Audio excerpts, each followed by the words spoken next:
actually nakita ko kasi itong pregnancy test ko and meron na siyang faint line after ko yung pregnancy test ko. Alam ko matagal na soak na siya ng matagal, pero before kasi kahit nasusok ko yung matagal yung ganito ko, hindi naman lumalabas naman. Do not be afraid kung negative ko. Do not be afraid. So, in Jesus' name, do not be afraid. 2, 3, 5. Okay, so, nag-pregnancy test ulit ako.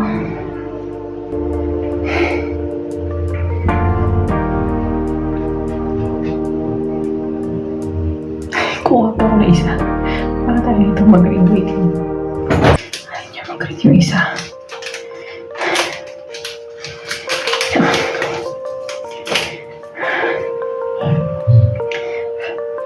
One, two, three, four, five. Ito.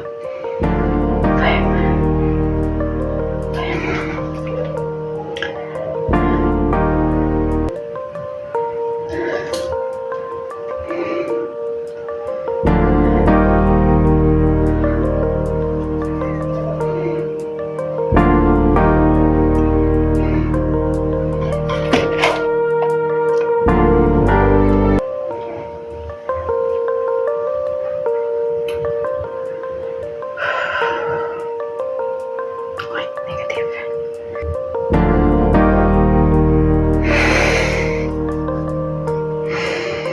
Kasi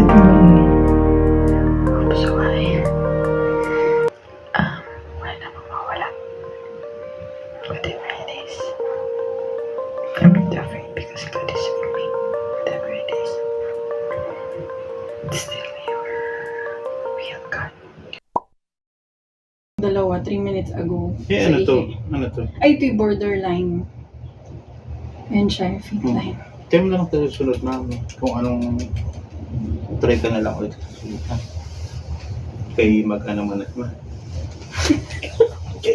Imiga ka muna din eh. Ika lang! Bakit? Wala ka bilis! September 13, 2024. Bumili na ako ng different na baby.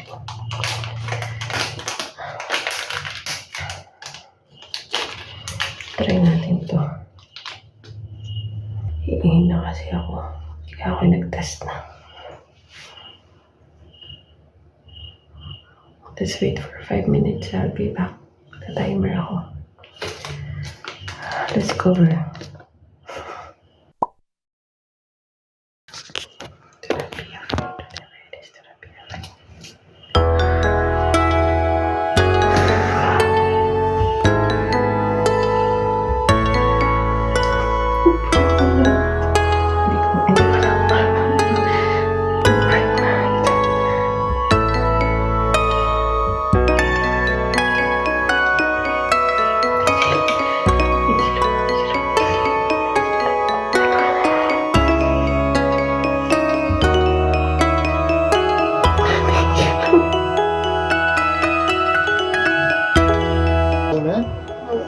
Kailangan na yan namin. Ha? Ano? Pregnant na ako. Kayo na yung bago? Bago ba nakiti?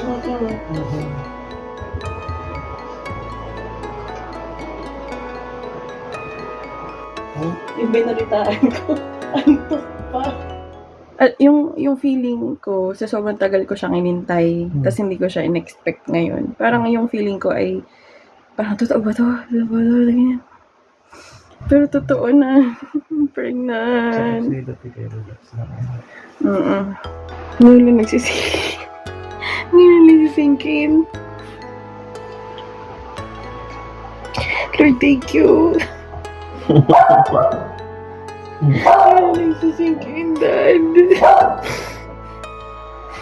Kaya pala kung gabi pagod ako kahit lumumuya ako pagod ako. Thank you, Jesus. Thank you. Jesus, thank you, Lord. Thank you, Lord. Ang tagal ko pong inintay. Yan binigay niyo sa isang panahon na hindi ko ini-expect. Thank you, Lord. Thank you. Kalmado lang. Yung nonchalant kong asawa, nonchalant pa din. Hindi tayo makakagawa ng dito, ng husband reaction na binubuhat-buhat ang misi. Masaya na daw siya doon.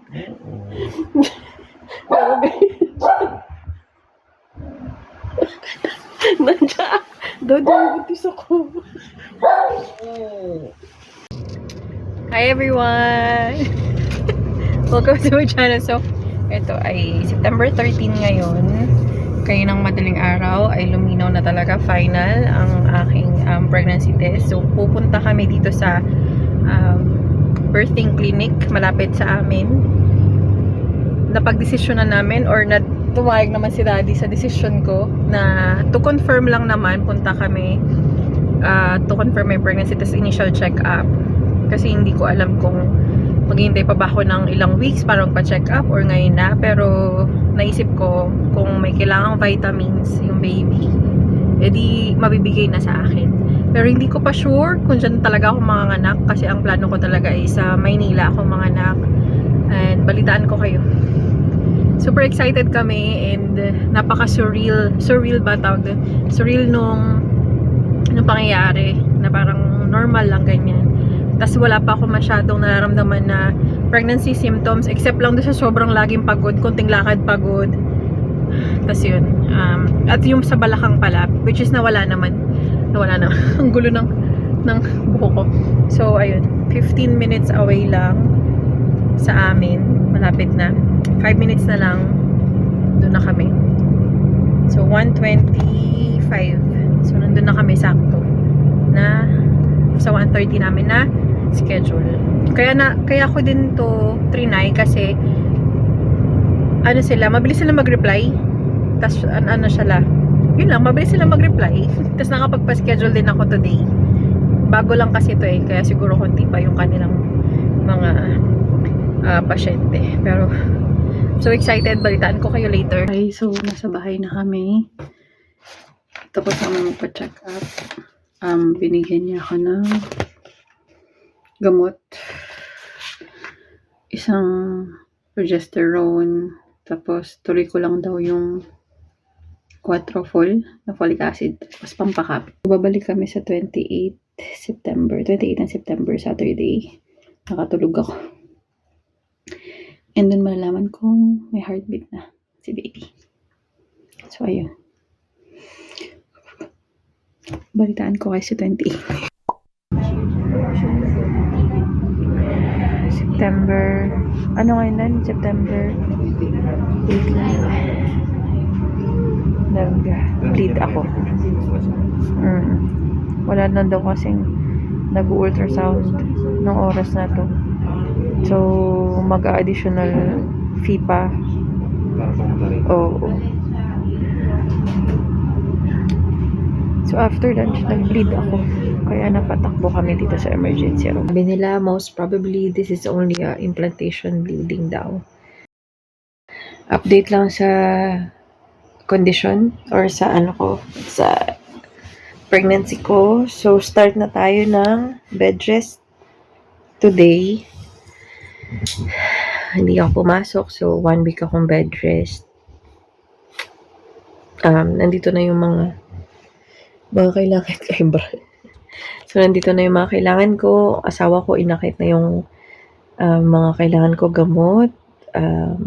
Basta lahat, inakit niya na. And dito rin kami kumakain. May table dun sa kabilang kwarto. So, higa-higa lang tayo. Favorite part ko naman talaga yung pahiga-higa kasi mahilig akong humilata. Sabi nga nung ni Ate Laila. Best daw yung paghilata. Yung bleeding, meron pa rin kagabi. Super brown.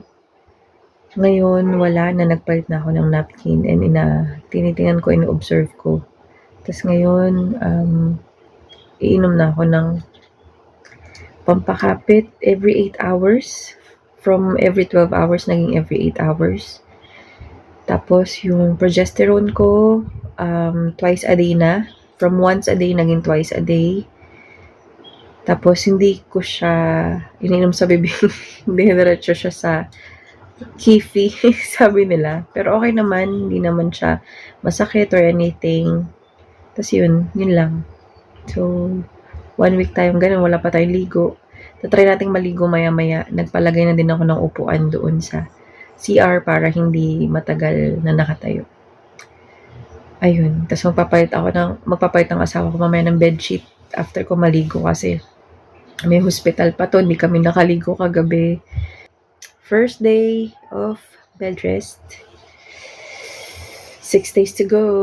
Okay lang to, baby. Favorite ni mami ang humilata. Hello. Hello, it's a second day sa bed rest. September 19 today. And kakain kami ngayon ng husband ko. Ito nga pala yung sinet up niya na mini dining room. Wait lang. Ito yung sinet up ng husband ko dito sa second floor na dining room para hindi na ako bumaba. So yan, kakain kami today. Dinner namin. Luto serye ni Papo ngayon namin si Papo is gusto daw niya magluto ngayon ng pakbet na lutong Ilocano. Thank you, Daddy, for setting this. Ng pakbet na lutong Ilocano nga ngayon. Tumahan namin si Papo sa pagluto. Papo, maraming salamat ulit sa laging masarap na luto mo.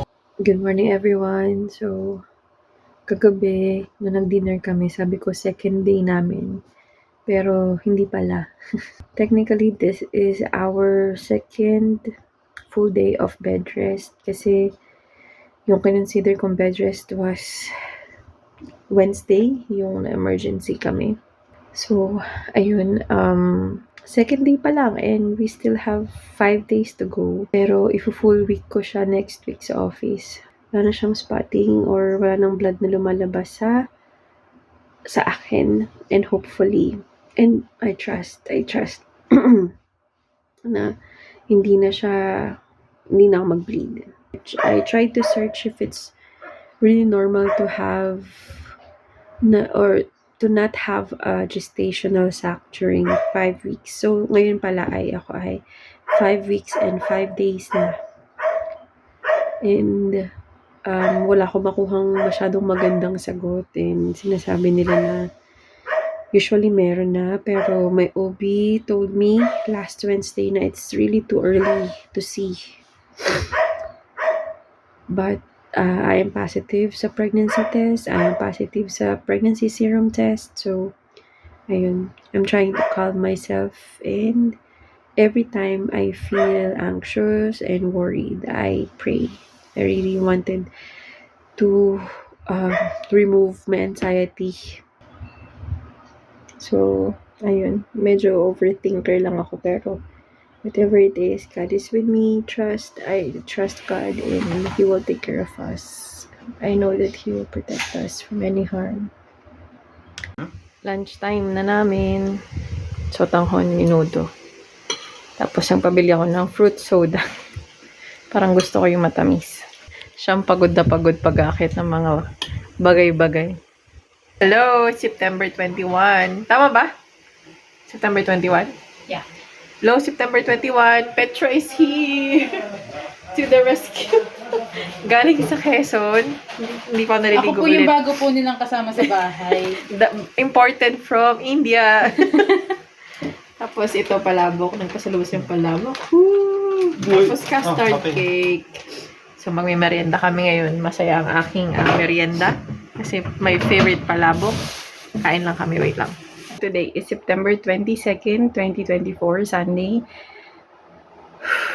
Yung palang hiningal na ako. So, today is officially 6 weeks na akong pregnant. And one more week pa para magpa-ultrasound ulit ako, which will be on September 28, Saturday next week. So, tinext ko pala yung OB ko kasi yung bed rest ko is 1 week lang, kasama ang weekend. So, kung nag-bed rest ako starting Thursday, so this coming Thursday, dapat mag-work na ako. So, inask ko yung OB ko kung pwede na ba mag-work sa Thursday or ipahinga ko na until matapos yung follow-up check-up ko sa kanya. And she suggested na ipahinga ko na yung Thursday and Friday. Kaya nagpaalam ulit ako sa office na Monday na siguro ako makakapasok. So, ayun. Symptoms? Walang additional symptoms today. Siguro natatawa lang yung pamangkin ko at saka si Argel dun sa mga naamoy ko. Super extreme yung description. And hindi ako nauseous. Hindi ako nasusuka. Hindi rin ako nahihilo. Wala akong nararamdaman. Yung back pain ko na nireklamo ko last week, wala na din. Yung boobs ko, yung pain ko sa boobs, parang on and off siya. May mga days na, or may mga times na masakit, may mga times na, halimbawa ngayon, okay naman siya. Tapos, bukas, masakit. Parang may mga may mga moments, basta may mga times lang na masakit siya. On and off. Tapos, ayun, wala. And wala na rin akong bleeding. So, continuous pa rin yung gamot. And, happy lang ako. Kasi 6 weeks na ako. And, I'm so excited for my next ultrasound. Against the light. Little update. I'm still 6 weeks and 2 days. Nagpapaaraw ako ng likod. Ang version ko ng pagpapaaraw ay sa kwarto. At nagpapaaraw ako sa likod. Hindi pa rin ako makalabas. I feel good. Parang, I feel okay. Siguro yung balakang ko lang. Talaga yung bumabalik-balik. And then yung soreness ng breast, hindi na. Wala na masyado. Wala na. As in, nawakan ko siya. Pero wala na. Ayan. Nagpatirintas ako kay Liana ng buhok para hindi sabit-sabit pag lagi ako nakahiga. So, ayan. Good morning, everyone. Against the light. I'm enjoying the sunshine. And September 24. Wednesday, Thursday, Friday. 3 days to go until we see our baby's progress. Hello. Today is Thursday. I'm 6 weeks and 4 days pregnant. And nag-spotting na naman ako. Kunti lang, pero I don't know.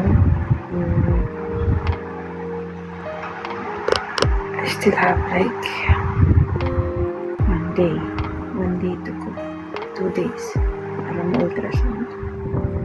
Nagtakot ako pero I will leave everything to the Lord. Kapag iiyak. Today is September 27. In advance nag-request akong i-advance yung ultrasound and check-up namin. Dapat bukas pa yung ultrasound and check-up. Pero, nag-request ako sa OB na kung pwede ngayon na and pumayag naman siya. Kasi nga, as you watch the previous clip, nagkaroon ako ng bleeding or spotting. And kaninang tanghali, pagtayo ko, parang medyo dumami yung spotting ko. Pero lahat sila brown. So, hopefully today makita natin kung anong status talaga ni baby. Ayun. So, I'll update you after. Yung mata ko, nagising ako ganyan na lang. 2 days na yan. So, hindi ko na kayo nabigyan ng update since yesterday after ng appointment namin sa OB. So, to make the story short, wala pa rin gestational sac. And wala pa rin embryo, something like that. And onset, no, during the ultrasound, I was really like hopeless ba ang tawag doon, or scared a little bit and confused on what to believe in, if I'm really pregnant or not. And na-explain naman ng OB ko na we can still wait for another 2 weeks. And let's see if the baby will develop. Pag uwi namin, mas lumala yung bleeding ko, as in extreme. I can say it's extreme. Ano na, parang nire-regla na ako. yung ganung bleed. Dati mga brown na lang, tapos mga pahid-pahid lang, but this time, it's like a regular menstruation. It was so heavy. And I calmed myself. Parang gabi pa lang heavy na siya.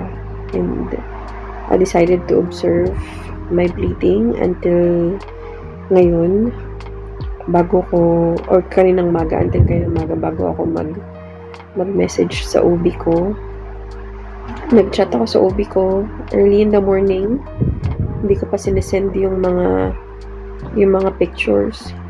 Sinabi ko lang na yung flow ko is nag-increase, yung bleeding ko is nag-increase. Tapos sabi ko, can we still observe it and then not go to the emergency room, kasi ayoko nang pumunta sa emergency room. And then natulog ako. I tried to sleep talaga and not worry about it, because that's my way of not thinking about stressful things. Yung parang matulog. And then pagkising ko ngayon, kanina lang before lunch, nag-reply pala yung OB ko na sinabi niya na okay, we can observe it for the meantime, pero kung may cramps or heavy flow, heavy bleeding daw, I need to go to the ER.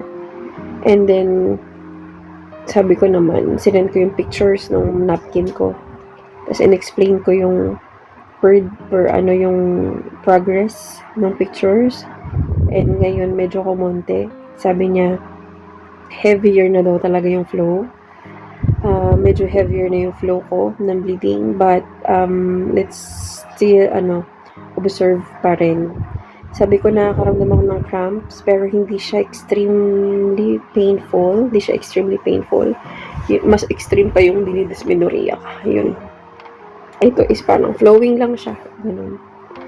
And this is a waiting game. So, maghihintay. And my eye is still like this. So, ayun.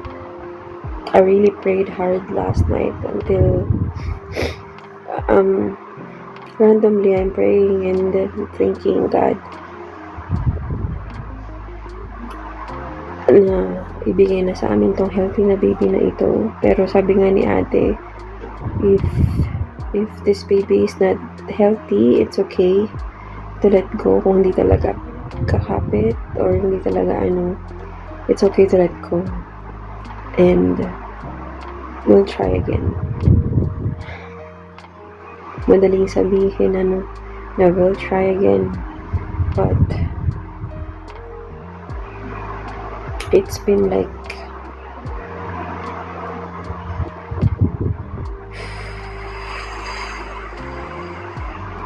so yesterday I had cramps, like dysmenorrhea kind of cramps na talagang kung alam ko na hindi ako pregnant, it will be a normal cramps for me. Kasi na-experience ko na siya before. Kung hindi ko alam na nag-positive ako sa pregnancy test, hindi ako ma-alarm and hindi ako mababother sa pain. Kasi normal lang siya na period cramps na, alam mo yun, yung parang worst dysmenorrhea for some months, ganyan. On and off siya, yung pain. Nagkakaroon ulit ako. Light cramps. It's not painful. And my bleeding is heavy. Parang it feels like I started my period last Thursday. Ganun yung feeling. So, heavy bleeding last, I think, Friday night, tas Saturday whole morning, tas until now. Meron na ring blood clot. Ako nakikita. Konti, maliliit lang. So, I'm still waiting for my OB's reply. Tas pag sinabi niya nang go to the emergency room, we don't have a choice. We will go to the emergency room to check lang to see. So, ayun. That's my update, and today is September 29. Hello. So, September 30 pala today. September 30, nandito ulit kami sa clinic, magpapacheck up. Since dinugo nga ako ng madami, 3 days na. Titingnan ng doctor kung open yung cervix ko. And then, tingnan natin kung ano yung magiging findings. Ngayon lang ako na kapag-update. Kaya na pa kami nakauwi. And, ang hirap pala nito, no? Magawa ng ganitong vlog. So, confirm na hindi na ako pregnant. Kasi, open yung cervix ko and still bleeding. So, sabi ng OB na I'm going through miscarriage daw yung process na miscarriage. So, pinapili niya kami. We have like 2 options. First muna is bigyan niya kami ng gamot para malinis na yung mattress ko, and then we will have ultrasound after a week, or mag-wait kami after 2 weeks and then check ng ultrasound. Kapag makapal pa rin yung lining ng mattress ko, tsaka niya kami bibigyan ng gamot for 1 week para malinis. And yung third scenario kasi, after ng gamot daw, i-ultrasound ulit. Tapos, pag hindi pa rin malinis, i-raspa ako. So, yeah.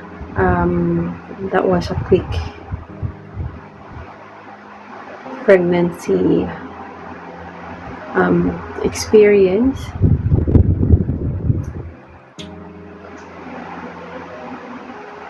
Ayun, I already accepted it.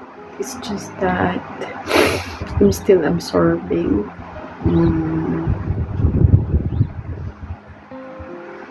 Ayun. So, ayun. So, that was it.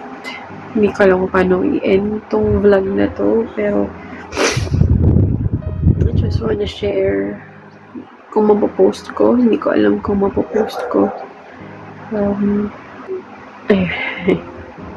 May salita na lang ulit ako pag maayos na yung utak ko and basta clear na yung mind ko.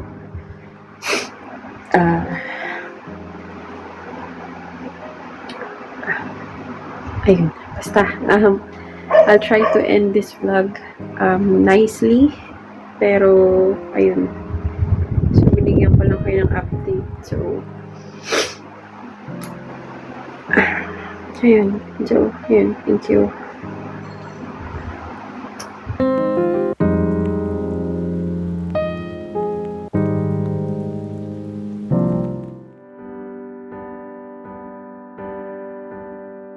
Sabi ko, tingin sa camera. Thank you. Tingin sa camera, tingin sa camera.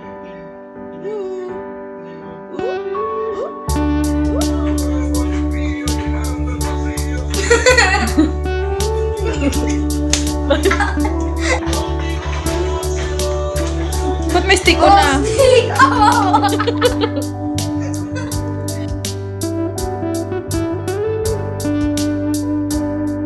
Hello, Ice Tea. Ice Tea, say hi to Ice Tea.